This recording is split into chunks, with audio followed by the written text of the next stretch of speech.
السلام عليكم ورحمة الله وبركاته. حبايبي عاملين ايه؟ يا رب تكونوا بخير. قبل اي حاجة نصلي على الرسول صلى الله عليه وسلم. احنا هنا بنعمل عزومة حلوة كده، يا رب تعجبكم. حاجة كده ايه، على السريع، عزومة حلوة من العزومات الحلوة بتاعت رمضان اللي مش هنختم بيها رمضان. احنا عندنا عزومة تانية ان شاء الله برضو ايه، هبقى اقول لكم برضو اقول لكم على افكار حلوه علشان تعملوها ان شاء الله. واللي ما عزمش حد في رمضان وما بيعملش عزومات في رمضان، عادي نعمل بعد رمضان. كل سنه وانتم طيبين، ويا رب يبلغنا رمضان سنوات عديده. انا هنا كنت جبت طاسه على النار وحطيت فيها سمنه، وحطيت فيها بصله ورشة ملح ورشة فلفل اسمر، وقلبت معايا البصلايه لحد ما اتشوحت. بعد كده نزلت عندي كبد وقوانص متقطعه حتت صغيره وشوحتها كده، ونزلت بالرز المغسول، وهنقلب كده ونحط مع بعض البهارات بتاعتنا الحلوه.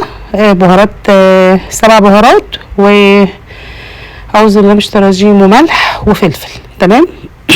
بس احنا هنا قلبناها كده على السريع مع بعض. انا مسرعه لكم الفيديو علشان يبقى ايه، ما يبقاش تقيل. بص انا هنا بقول لكم حطوا فلفل اسمر، لان الحشوه بتاعتنا دي بتبقى محتاجه الفلفل الاسمر، بتبقى حلوه، بتدي تست حلو جدا للحشوه بتاعتنا. هنا هنقلب تقليبه كده، وهننزل بالميه، وعايزين الرز ده نص سوا بس. انا يا دوب حطيت ميه يا دوب كده ايه، يعني معليتش عن الرز خالص، يا دوب هيتشرب معانا كده بس، لان عايزاه يبقى مفلفل كده وحلو. تمام. هنا قلبت عليه، وهنا ايه سبته كده على النار، وجينا هنا للحشوه الحلوه بتاعتنا. انا كنت جايبه سمبوسه وقلت اعملها ايه بالجبن. كنت جايبه شويه جبن عندي كده، فرمتهم عندي في الكبه على شويه موتزاريلا، وابتديت الف معاكم الموتزاريلا. نوع الموتزاريلا اللي انا جبتها دي حلوه جدا، هبقى اشوفها اسمها ايه، وهقول لكم برضو المره الجايه السمبوسه دي اسمها ايه. انا هنا كنت بوريكم وانا جايبه معلقه دقيق ومعاها ميه عشان الزق بيها السمبوسه في الاخر. تمام حبيبي يا رسول الله. هنا هنلف السمبوسه كلها كده ونجهزها مع بعض. هنا بقى كنت جبت ايه، هنا كنت معصجه شويه لحمه، وهنا جبت شويه شوربه كدابه، حطيت ملح، حطيت مرقه دجاج، حطيت فلفل اسمر، حطيت ملح، وحطيت عليهم شويه لبن علشان اسقسق بيها الرقاق بتاعنا. هنا كنت بدهن الطاسه بتاعتي بمعلقه زبده كده حلوه، وبعد كده هبتدي ان انا كده بقلب الشوربه، بسخنها وبقلبها كده ببعضيها، وهورق معانا الرقاق. ده رقاق طري برضو، يعني ايه خلي بالك، علشان انا اصلا يعني ما كانش محتاج قوي، بس انا حبيت يعني يبقى طري كده بيبقى حلو. انا قلت لكم قبل كده لما بكون حاطاه في الفريزر بحب ان انا اسقسقه كده بشويه شوربه. هنا كنت حطيت 3 رقات كده من الرقاق اللي معايا، ونزلت باللحمه المفرومه بتاعتنا المتعصجه. جبت شويه موتزاريلا كده بيعززوا الطعم، والولاد عندي بيحبوها.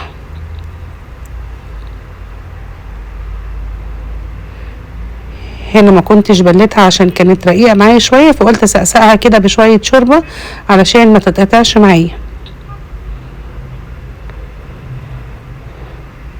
الشوربه دي فيها معلقه سمنه حلوه برضو كده، وشويه لبن كده يخلوها تحفه صراحه يعني. بس الرقاق ده يا جماعه طري مني، طري مني، لان هو كنت مطلعاه من بدري من الفريزر، طري مني شويه. لكن لو هتطلعيه من الفريزر في ساعتها تعملي نفس الحركه، مش هيطول شويه بره. نصيحه يعني ما تحطلوش شوربه خالص، لان ايه طري مني شويه.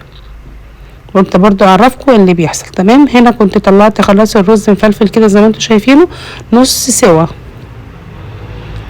هنا كنت بعمل ايه بقى، جبت معلقه زبده حلوه كده على شويه فلفل اسمر على شويه ملح، وبحاول ان انا ادعك الحمامه بتاعتي او الزغلوله بتاعتي كده ايه بالسمنه كده من جوه، ادعكي دعكي دعكي كده من بره ومن جوه كده، اخليها حلو. وبحشي وبقفلها كده. وجبت معايا صينيه حلوه كبيره كده، بصوا انا هنا بقول لكم اكبسوا جامد، يعني اكبسوها كده، خلوها كده مليانه وحلوه. بصوا بسم الله ما شاء الله، طلعت كده ايه ماليه مركزها كده.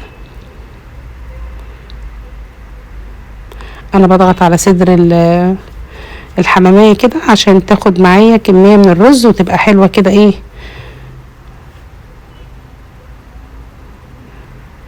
حبيبي يا رسول الله.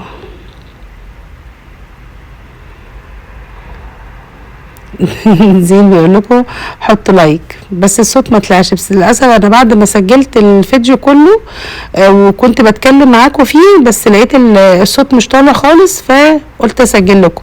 هنا كان زين بيقول لكم حطوا لايك واعملوا اشتراك. زيزو القمر. هنا كنت خلاص خلصت، بس كل شويه يطلع لكم كده. انا هنا قطعت جزرايه معايا، وقطعت بصلايه، وحطيت ملح، حطيت فلفل، ورشيت بس شويه فلفل حلوين كده، وحطيت ميه سخنه وقفلتها بورق الفويل وحطيتها في الفرن بس نص ساعه بالظبط، وطلعته كان زي الفل.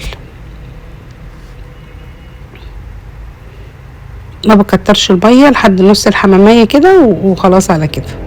هنا اقفلها بقى كده تقفيله حلوه وادخلها الفرن. عايزه اقول لكم الاكل ده كله ما كملش معايا نص ساعه، نص ساعه كنت مخلصه كل حاجه الحمد لله.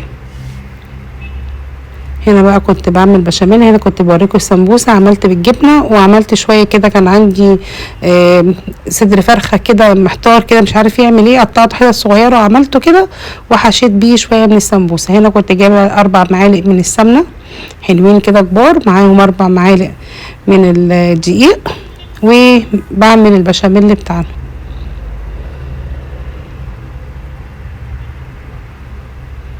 هنا كنت بزود البشاميل بعد ما حطيت اللبن، حطيت شوية مية سخنين كده، وحطيت مرقة، وحطيت فلفل اسمر، وحطيت سنة ملح. تمام.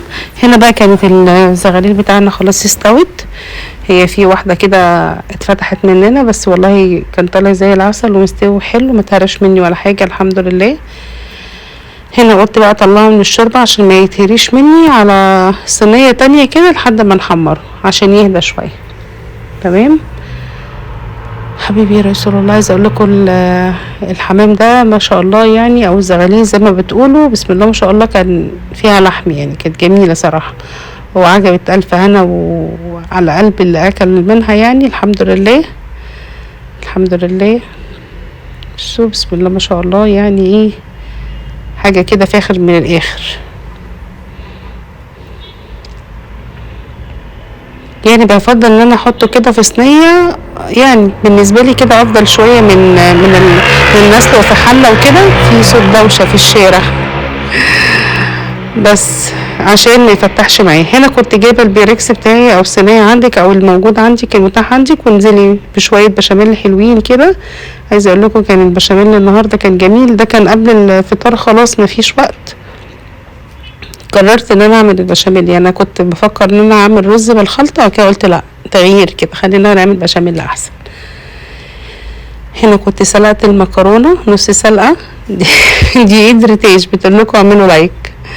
كنت سلقه المكرونه نص سلقه زي ما قلت لكم، بس اديت لها سنه شويه كده. تمام.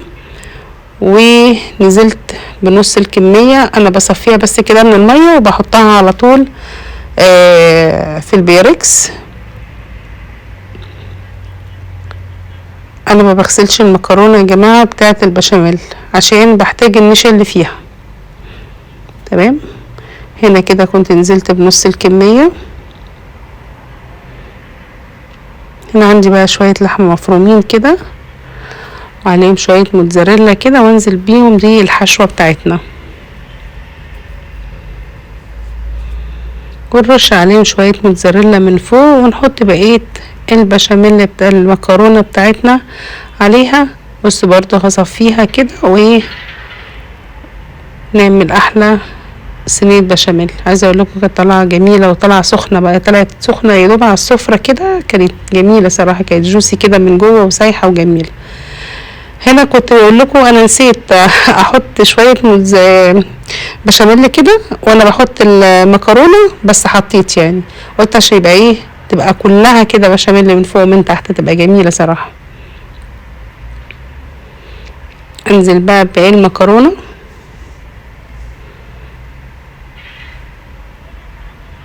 حبيبي يا رسول الله. عايزه اقول لكم العزومه دي جت فجأة كده، بس من العزومات الحلوه الخفيفه على قلبي صراحه يعني.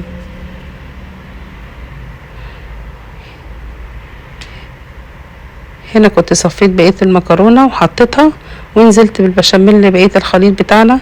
كان تقل معايا شويه، زي ما قلت لكم انا بحبها دايما خفيفه. البشاميل اللي بحطه تحت خالص، واللي في النص اللي فوق دي بنتقلها شويه.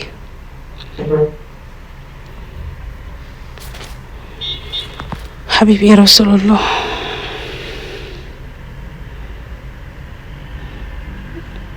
بس وديها رشة موتزاريلا عليها كده من فوق، وخلاص على كده. هنا بقى كانت الرقاق بتاعنا خلاص خلص، ونطبل عليه كده.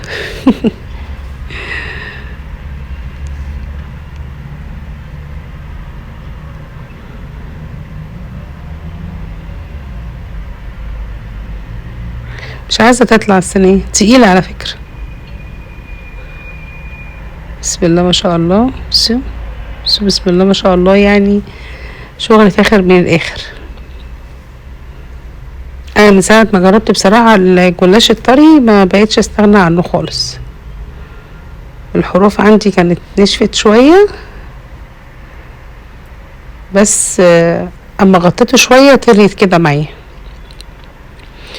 انا بقى كنت لقيت شوية ورق كرنب كده عندي، رحت عملت حلة صغيرة خالص خالص كده، ورحت قلت هتبقى حلوة قوي. عايزة اقول لكم كانت تحفة صراحة يعني. كان عندي خلطة وعندي خضرة، وظبطت الدنيا بقى. عملت حلة صغيرة كده برضو جنب الاكل، عشان اللي ما بياكلش بشاميل، عشان في ما بياكلوش بشاميل، فعملت لهم حلة المحشي الصغنونة خالص دي. هنا كنت قطعت الجلاش بتاعنا، كنت بحط بقى برص الصواني الجميل. هنا بقى كان معانا الجلاش، كان معايا الزغاليل اللي عملناها الحمام الجميل، ومعانا هنا السمبوسه، وعملنا البشاميل. وهنا كان في خلطه كنت مزوده شويه رز بالخلطه، كملت سواهم وحطيتهم فرديه كده من تحت فرشه. ومعانا هنا كان معايا حله محشي صغنونه كده عملتها على السريع، والسمبوسه بتاعتنا والجلاش القمر بتاعنا. ودي كانت احلى عزومه لاحلى ناس على قلبي. وكل سنه وانتم طيبين. عزومه اخر رمضان دي بتبقى جميله، بتكون لها افكار حلوه كده. كل سنه وانتم طيبين، واستنوا ان شاء الله فيديو جديد. والسلام عليكم ورحمه الله وبركاته. باي باي.